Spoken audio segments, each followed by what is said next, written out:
This unit is produced by, or at least distributed by AVIN USA. I liked that it was based out of the US, even though the product's from China, obviously. You kind of get a better idea of the quality. It's going to, obviously get here, and you're pretty confident it's going to be functioning well. It's actually based out of California, but this one did come directly from China to me because it's a brand new unit. So, of course, you had the screen. Back of the camera was separately off Amazon. I'll put a link to that as well. Alright, we got lots and lots of cables here. So I believe this will plug into the back of the existing sort of, whatever it's called, BMW professional radio. That's what it's called, unit. And then tons of wires. We'll kind of figure out what they do as we go. It's sort of a safety mount. We'll kind of see when we get there how it mounts up. But I believe one end goes into the car itself, and then this will go to the screen. Microphone, I believe. Some USB ports. So in one of these ports, I'll be plugging in a dongle that actually allows you to use CarPlay, which is great. Having the C-Class right now, and it's doing just great. So I'll show you guys to do that in another video, probably. Very straightforward, but optional, so I'm not going to include in this one. We got some more. These are video out cables. I'm not sure why you would need these, really. I'm trying to think. If it was video in, maybe you could even plug like a Wii in or something. That could be kind of funny, but this is for the okay, so I actually got this optional iDrive select knob. It's not really iDrive, obviously, but it kind of mimics the iDrive one. It's totally optional, as this unit is touchscreen. You can use it without this, but I figured, why not?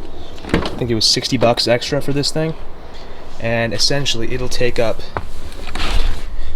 this space right here. So we'll have to take this piece of trim out. I actually had not wrapped this trim for that very reason, because I knew I was going to be doing this later on. So yeah, I wrapped this all black. Need to make some small fixes, like it's kind of popping up next to the air vents over there, but it's all minor. Have to do this piece still, the two side pieces and the rear ones as well. But it'll all get done slowly but surely. I'm kind of been focused on the exterior, but now it's time for the interior mods. I'm pretty excited. So this should be pretty straightforward. Just take this little cubby thing out, and then this somehow will screw in there. So yeah, let's see. Okay, so first things first, I got my trusty plastic trim tools from various things. We'll be using that to take this trim piece out. Off camera, I'll be kind of fixing the wrap up a little bit. It's not quite perfect, but you know what? I knew it was not going to be perfect, but I'm pretty happy with either way. I'm going to take it off. Might have to see around the start button. I know this is kind of weirdly like wavy. I'll have to fix that somehow, but we'll figure it out. That's not important though. This video is about the screen. So we're gonna get this out. That involves prying it off with the tools on either end.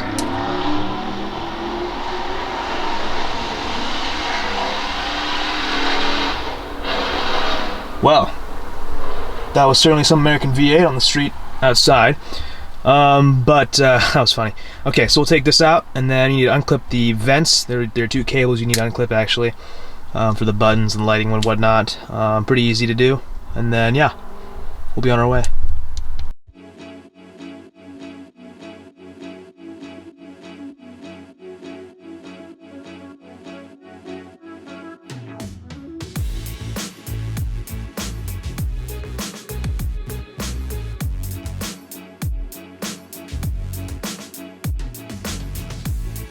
Alright, so it seems you're supposed to release some clips on the inside on either side of the I guess HVAC controls.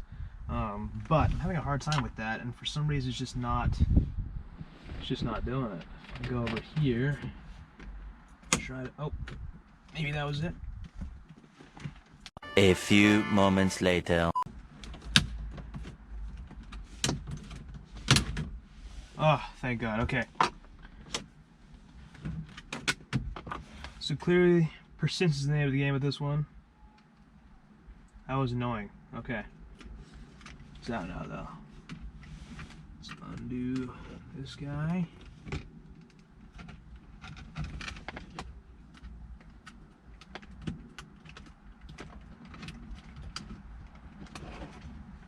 How the hell? There it is. Okay. this one and undo this one.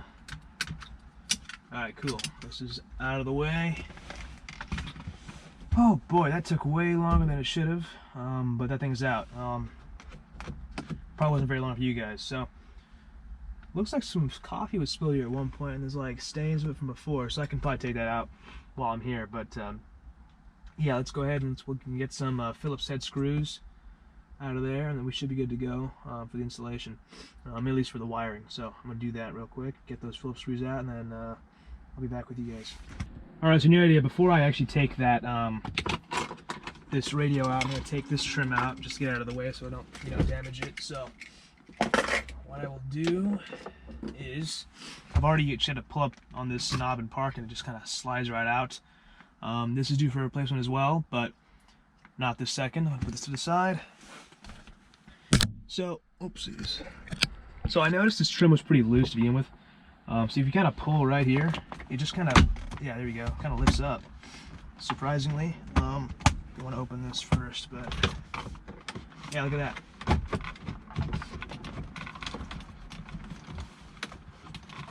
Seems like it's caught on the shift boot, so if we can lift that up somehow, I'm sure.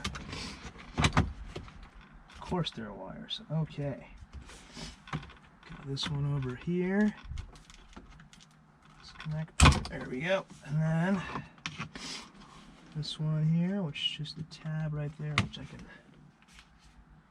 Anyways, so once it's out of the way, I can put that aside. This entire thing should actually just come right out. You can kind of finagle that. There you go. It's all opened up now. Now I'm going to take this off and kind of clean this area up too before I put everything back together. The two screws are out. They look like this. You know, pretty standard stuff. Now it should just be able to. Oh, there it is. That's all it was. Comes right out of here. Let's see. There is a. Oh, I see. Okay, it's one of those connectors. You have to kind of push it down. Push the lever back, comes right out, and then some sort of antenna, another sort of antenna. Okay, cool. You can leave that there. Actually, we don't need to take this all the way out. So that'll just sit there. Another update. So I've routed the I routed the provided auxiliary cable from over here, the car's aux port through this little hole over here, and then that kind of follows this area. Had to kind of squeeze it through a little bit of a weird, like, this weird plastic piece kind of as a placeholder, I guess. Not quite sure for what. But you have to get it through there, and then the wire came out this side over here. It's going to plug into... There's another end right there I'm holding. See that? That is the aux out for the screen. So it goes into the aux port of the car itself. So what you have to do is you have to leave this unit when it's back in the car. Leave this one in the aux mode and it'll play through there, no problem. So just gotta plug this together. That'll be all set. This is kind of is left here. I'm not quite sure what it's for. It's audio in. I guess if for some reason you have to plug another aux in there, I'm not quite sure, but it'll get tucked back there anyways. Not a big deal. That'll be out of the way then. I have to find a place for this microphone.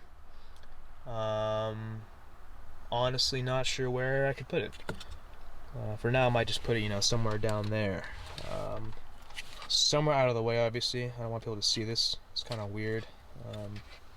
But I think it's necessary. So, we'll do that, and then, of course, all the backup cameras and whatnot, all those connections are here.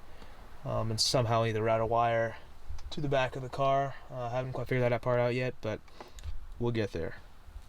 Alright, so I got the old unit out, as you saw in the other video, but I was kind of curious where that other new kind of safety thing would connect, that little metal bracket I kind of showed earlier. But it seems like it would go somewhere in there. Now I know it's hard to see, but it seems like there are some empty holes there that need to be filled with that bracket there. I think all of these cars were kind of made to have an iDrive unit, just some had the upper dash that was that did not have the screen, some did. So it seemed like they all were ready for it. So technically, if I wanted to, I could put an iDrive unit there, but why would I put a 10-year-old unit in this car when there's a much better, cheaper alternative for that? So, pretty interesting stuff. So now we know where that's going to go. We have this connector over here. This car does not have Harman Kardon, so I don't think there are any like major, fiber optic things. However, these might be fiber optics, so I'm not quite sure. But that's beside the point. We just want to get this thing kind of in here and ready to go, or at least make sure it's working before we cut the massive hole over here. So I'm gonna get the new unit. We'll have the new unit right here, but I need to get the wiring, and then I'll put it in here, and then we'll see if it fires up when we turn the car on. Alright, so here we got the new harness. This will go into the existing connector right here. Actually, we do need to remove these guys over here, but very carefully. Let's see how that happens. There we go. Keep this very carefully.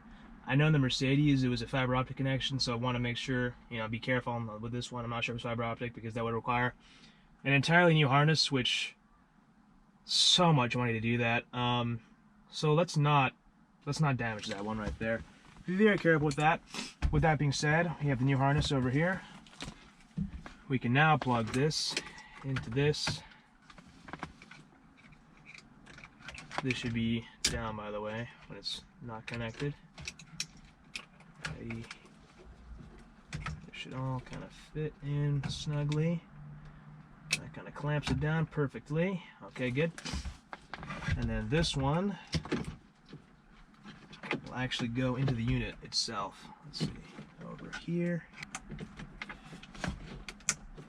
We got that fiber optic guy. And it should go back in that same slot. Alright, so as I kind of sketchily navigated that fiber optic cable, or at least what I think it was, it's in there now. I don't think I've damaged it, at least I hope not. That could be a rude awakening, but I'm going to attach this guy to the main connector over here. If you can see that, just the main one on the back of the screen. Let's see if that does anything. Key. Take a look at that.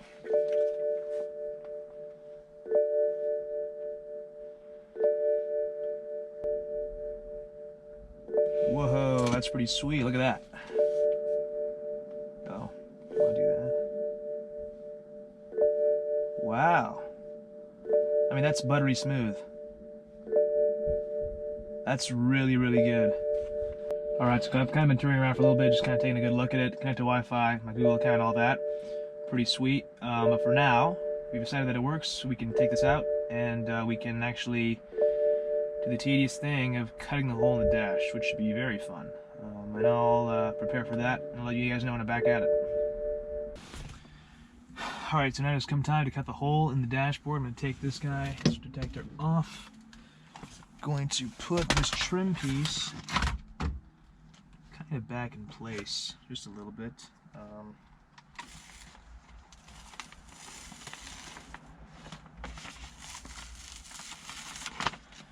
Okay, here it is. Alright, so now we come to the fun part, also known as the terrifying part, which is cutting the hole in the dash. So they give you this stencil, or this outline rather, and you kind of have to place it out of the dash. It really doesn't stick to the dash, which is kind of a big problem. It seems like everyone else has the same issue. It's just this dash, with whatever like cleaning agents you have on it, or like protectants, it just does not want to stick on there. So I kind of, as you can see, I got this beautiful blue tape everywhere, and it's just kind of holding it in place. But also what I've heard is that it's pretty generous with your air. So if you go like on the line, you still might have to shave some off. So I think we'll be okay. But I am losing daylight right now. Hopefully it doesn't rain that soon, but I need to cut this hole ASAP, but carefully, obviously, and get that part done so we can put the bracket in and put the screen in, and then everything else will kind of follow. The rear view camera is going to be a pain to do, only because we have to run a wire from the back of the car all the way over here. So, better get going.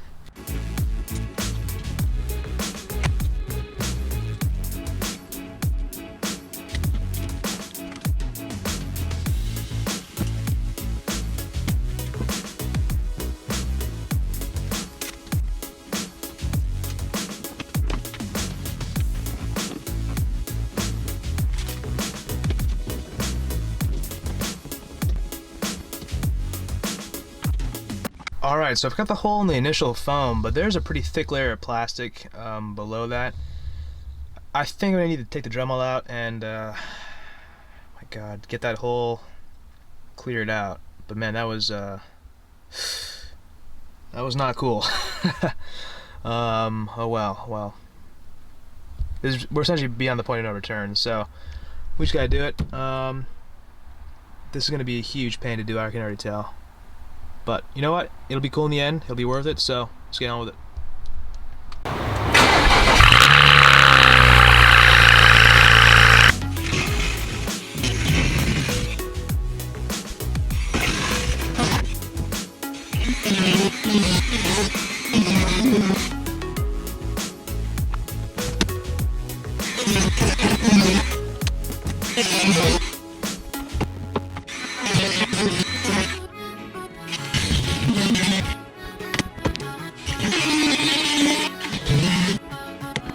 2 hours later.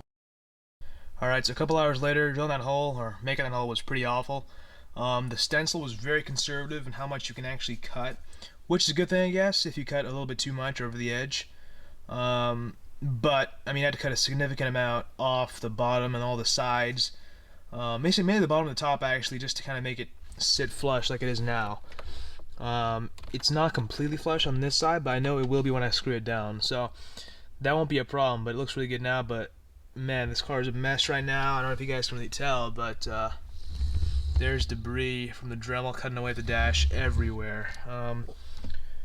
Probably should have covered some stuff up, but I just kind of wanted to get it done at that point. So now the hole is made. The screen can't sit there, but this is what the hole looks like. Yeah, so basically give yourself an entire day to do this project if you are going to be doing this yourself. But, I mean, it feels fine now. So this second now I have to get the this bracket right here. So I discovered there are two holes down there, which I kind of pointed to earlier. But there are two screw holes here, but I only have one screw in my car. But I saw someone else had the same kind of issue. He just used the one. His turned out just fine. So I think we'll be okay by using just the one. If not, I can always add another one later. I'm gonna get some light over there. I'll be right back with some light. I got myself a flashlight here, so as you can see down over here, that screw right there. There are two holes there. The one on the right is empty, obviously, and the one on the left has a, maybe it's a T10? T15, I can't quite tell, but I'll tell you guys in a second when I take it out. But that screw will come out, and then this guy right here will go into that kind of area like so, sorry, like this, and you'll be screwing it in with that one screw last. First, there's 6 small screws you need to put in the back of this that attach to the actual unit itself, yeah, that'll kind of get it in place. Keep in mind you need to plug everything in to the unit before you get it secured in there, so I'm going to do that first.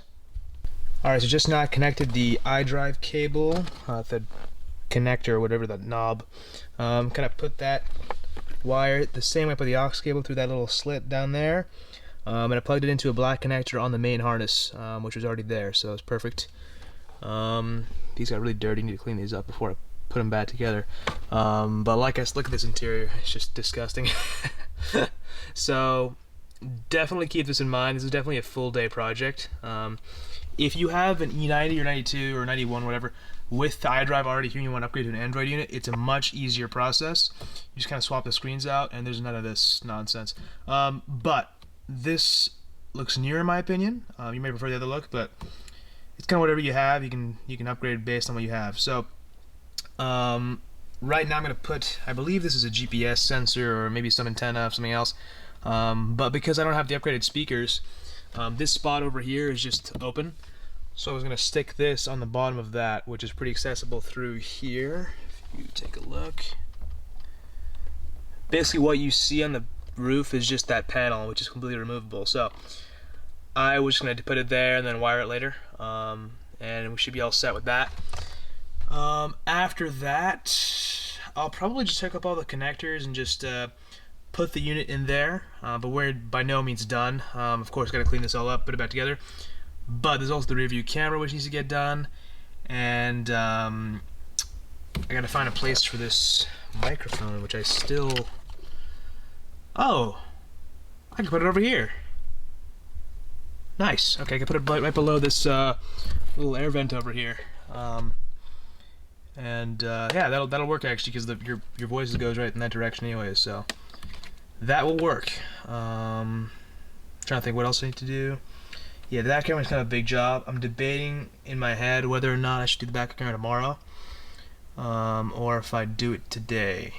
The thing is, you have to remove the back seat to kind of get the wire through that passage over there, and I do need to do that anyways to get access to my fuel pump to change that, so I'm thinking maybe I'll do it then.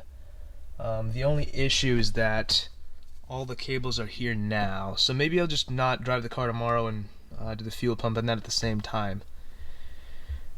I'm noticing there is plastic all over the inside of my windshield, which is fantastic. Okay. Big cleanup job coming ahead of me, but no matter, we'll get this done. My GoPro, which is kind of recording me do the cutting before, is full of data already, so I'll have to work with that. But I'll be back when I get some more stuff done.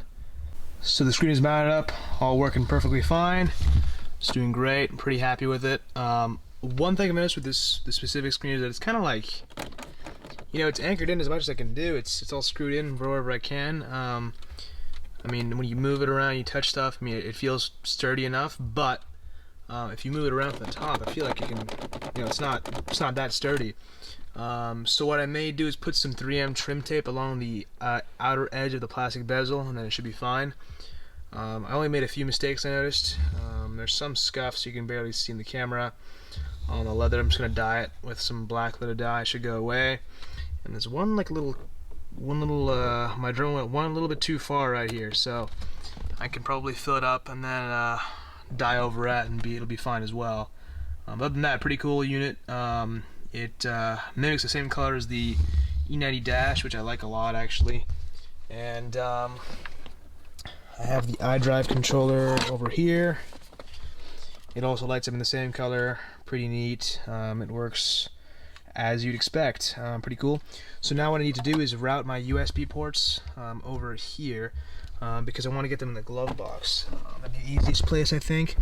And on the E90s, it's very convenient. There's a kind of panel back there for the fuse box, and you just take that out, and then you pretty much have access to behind the fuse box completely. So that will work out well.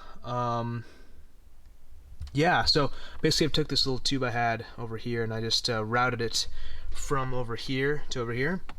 So now you can tape up your USB cables over here, these guys. You can tape them up to this tube and just kind of pull them through, and then from there I can stick this this plastic thing through the fuse box here. I can kind of see it through over here. That's kind of hard to tell, but if I wiggle my fingers, you can kind of see them right there. So that's kind of where the pass-through will be. I'm going to bring the USB cables over here. That'll be perfect. And then I'm going to use the same thing kind of, but in reversed when I eventually do the backup camera wiring, which is going to be a pain, but it has to get done. Yeah, also one more thing that I wanted to add is that my car is on a trickle charger right now. As you can imagine, with this thing on and, you know, me constantly testing stuff, it'll drain the battery. Plus my battery is, you know, on its last legs, I think. I'll get that orange battery light on the cluster every now and then, almost every day actually. So better safe than sorry. So it's you know, it's on the trickle charger, and I'm gonna get those USBs through, and then I'll be back to set up CarPlay. And yeah, we're getting there. We're almost done. Alright, so by using the method I just showed you guys, we got the USBs over here, and now we're all set for, you know, accessories. You know, charge your phone if you want to, even stuff like CarPlay with the dongle. I'll make that a separate video actually. I have that currently in my C63. It's working really well, so I'm going to add CarPlay to this car as well. Really convenient, so I'll be doing that here too. Alrighty, so I got the original head unit back in, and the HVAC controls. Before I put this last piece in, this trim piece here with the gear selector and all that, I'm going to wrap it black to match the trim over here. I'm not going to put the trim back in yet because I still need to wire the backup camera, which needs these wires over here. I need to wire them kind of through this guy, so it should be interesting, but that'll be tomorrow's job. That pretty much ends this installation. You guys can figure out how to put this back in. That's pretty straightforward. This will snap back into place of the little tray there in the OEM console, or center wood piece trim, or whatever you want to call it, I guess. That'll snap right back in. This will snap right back in. Just make sure you hook up the wires for the those two little selectors, the hazard lights, and the DTC button, and all that. So make sure you connect all those wires. It'll snap back in place. Obviously, start button needs to go back in as well. Pretty much the same way it came out. Like I said, I still need to kind of figure out a way to fasten this down a little bit more because I'm not quite, I have to drive it honestly just to see how it feels. See if it rattles around a lot or not. Yeah, I'll make another video later on, maybe this coming week, on actual functionality, what you can do with this unit, how CarPlay works. CarPlay will be its own video, and I guess, and how to set it up and all that. So stay tuned for that. All in the very near future, with the same unit going on over here. Other than that, this is more or less done. So hope you guys enjoyed this. Hope it helped you out. If you guys have any questions, feel free to ask me, because I've been doing this for a few hours now. So yeah, feel free to ask me any questions you got on this unit. They make them for most of the BMWs in the same time period. So definitely check out their website. It's AVINUSA.com. I kind of want one for my ML as well. That car could definitely use an upgrade. But this car had no unit at all, so it's great to have a unit now. Just for the sake of having maps on the screen and all that. The back camera will be nice to have. So, with that being said, hope you guys enjoyed it, and peace out.